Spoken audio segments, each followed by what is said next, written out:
Punjab University M.Phil and PhD Admission Guide.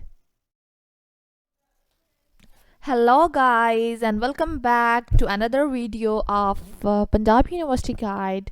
In this video, I'll be guiding you about their new PhD policy which they have implemented successfully this year. I'll be giving you the complete information about the PhD test, M.Phil test, the number of seats, and how they implemented their PhD policy this year. And I'll also be sharing with you the sample paper of the PhD and M.Phil test. So in order to get the whole information about the Punjab University M.Phil and PhD programs, you have to watch the full video till end. And if you are new at my channel, then please subscribe the channel if you think that it would be good. First, I would like to tell you about the PhD guide. So they have opened PhD admission in each departments, even it's their arts departments, business departments, or the natural sciences department. As my major is concerned with natural sciences and especially in chemistry, so I would be teaching you about that PhD guide. Although I'll try to provide information regarding the social sciences, humanitarianisms, and other branches too. Let's talk about the PhD policy first. Let's talk about the number of seats first. So each department offers a different number of seats for PhD, but always remember that there is no more than 5 seats for each separate specialization in each department. In this 2021, only 2 students can successfully pass their PhD test. For analytical chemistry, there is no inorganic aspirant who could qualify their PhD admission test. Even for the physical, there is no aspirant who could qualify their PhD admission test.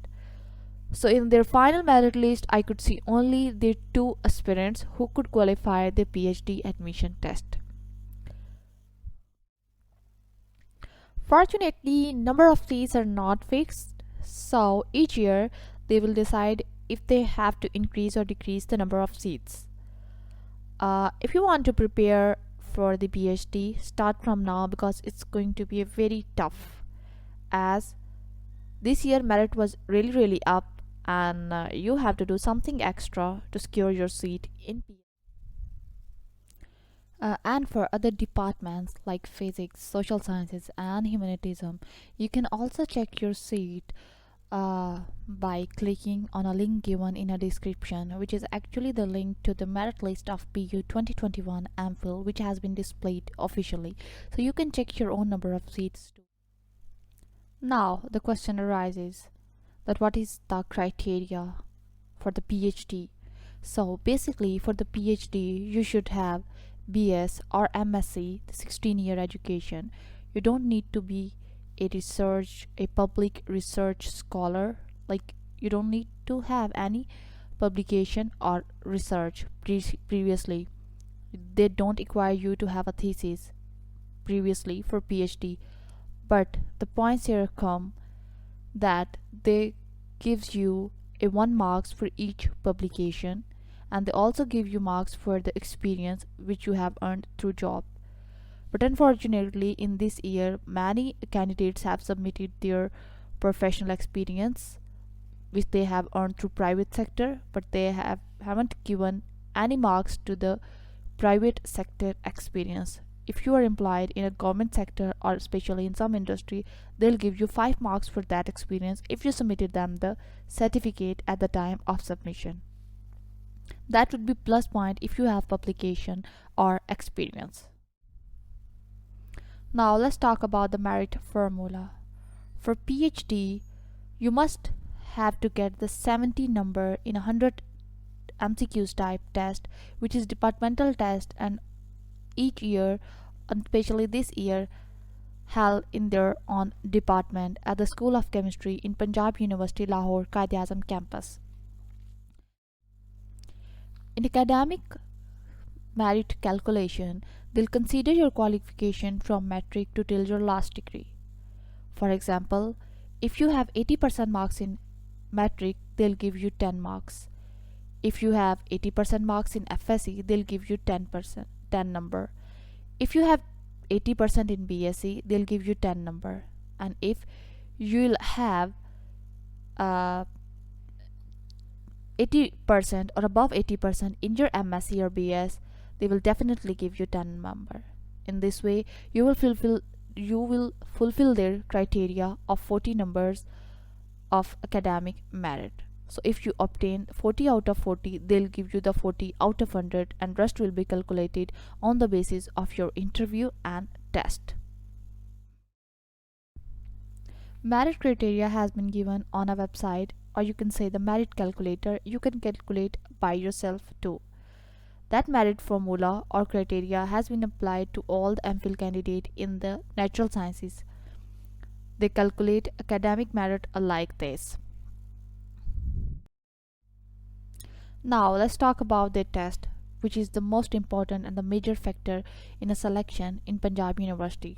The criteria for the PhD is to get the 70 number, which is out of 100, which is merit criteria for PhD after BS. And for the MPhil, their merit criteria is to get 50 number out of 100 for the MPhil. The test was same for both PhD and MPhil. Those who got 70% marks were considered for interview as a PhD candidate, and those who got 50 number were considered for their MPhil interview test. PU offered a wide range of disciplines or branches in MPhil chemistry as compared to other universities in Pakistan. They offered industrial, applied, biochemistry, inorganic, analytical, and organic. Each year they used to offer 10 seats for each discipline, but now this year they have increased their seats by 5 number. For the MPhil, they offered 50 seats for each individual specialization. The major portion or the criteria for the selection is the test, and on the second number, interview. In interview, those candidates who have been appeared for the interview have shared their experience with me and told me that interview was just formality, and they used to check the personality, speaking style, and they used to ask one question in interview. So the whole game based on your academic record, and secondly on the test. This year the test for the MPhil PhD is conducted on a same day on a same department. They have just increased the number of seats and just defined the criteria for the selection differently for both programs. The things were not as simple as you are considering. The whole Pakistan has appeared in these tests, and they have been very tough competition this year. PU open MPhil admission in each year in September, and they completed their selection and all these things till November, and hopefully they'll ask their aspirant to join their classes from December. Why PU is the best to consider as a MPhil option? Because they are offering the premium education at a very low cost. Punjab University and Quaid-e-Azam University both are the toppest and good universities in the basic sciences especially. But Quaid-e-Azam offered that education at high prices, rather than the PU offer the MPhil each semester maximally in 28,000, which is very less amount as compared to other university. So my idea test, the entry test was not very complex.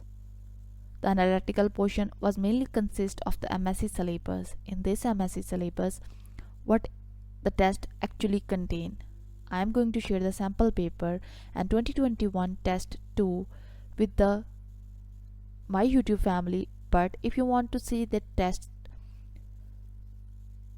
please subscribe the channel. If I'll get the 300 subscriber, I'll share the each sample paper and 2021 official intertest on my YouTube channel. So mainly The test has centered on the spectroscopy, the basic spectroscopy principles, uh, and the analytical techniques, the separation techniques, and questions were conceptual in analytical chemistry. If you have prepared well spectro analytical techniques, and also the G.D. Christian book of analytical chemistry prepared the major portion of there, then you would be definitely qualify the test. The other 50 MCQs belonged to GAT. Please prepare GAT well. Prepare maths question. There is 15 question of maths, 15 question of English, and the rest of question were from analytical, which is reasoning analytical. So there is 50 from verbal, 50 from quantitative, and rest of the 20 were from analytical or the reasoning one. The test was simple, but it's yet conceptual. Total is 100 MCQs. The time given was short. They hardly give 2 hours, and the management was very poor. Somehow some student managed to keep calculator with themselves. Overall, those candidates who have appeared shared their experience. Their overall experience was very good. The competition in analytical was very high as compared to the other fields. So the maximum number of students passed the analytical paper as compared to other. Physical, organic, and inorganic test was somehow, and as compared to the analytical was difficult, but they also belong to the M.Sc syllabus, and the 50 MCQs of the GAT was same of all the candidates. The other thing which I think that necessary to mention there is that all the test was solely and centered around spectroscopy. In each subject, whether it's organic, inorganic, physical, and analytical, 10 MCQs belongs to spectroscopy. For spectroscopy, I recommend you to read M. Yunus because there was a basic spectroscopy. And for the physical chemistry, you choose Canball spectroscopy. I'll try to share all the book and all the resources for the preparation of test.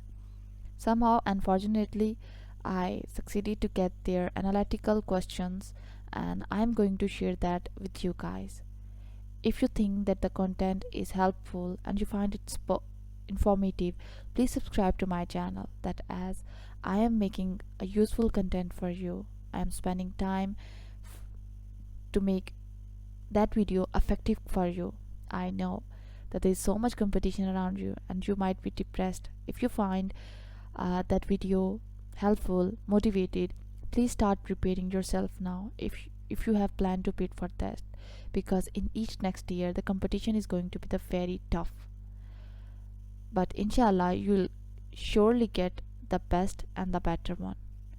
Keep believing on your Allah and keep doing the hard work. Inshallah, you will be paid very soon. Thank you so much for watching, and I'm going to share with you the analytical paper.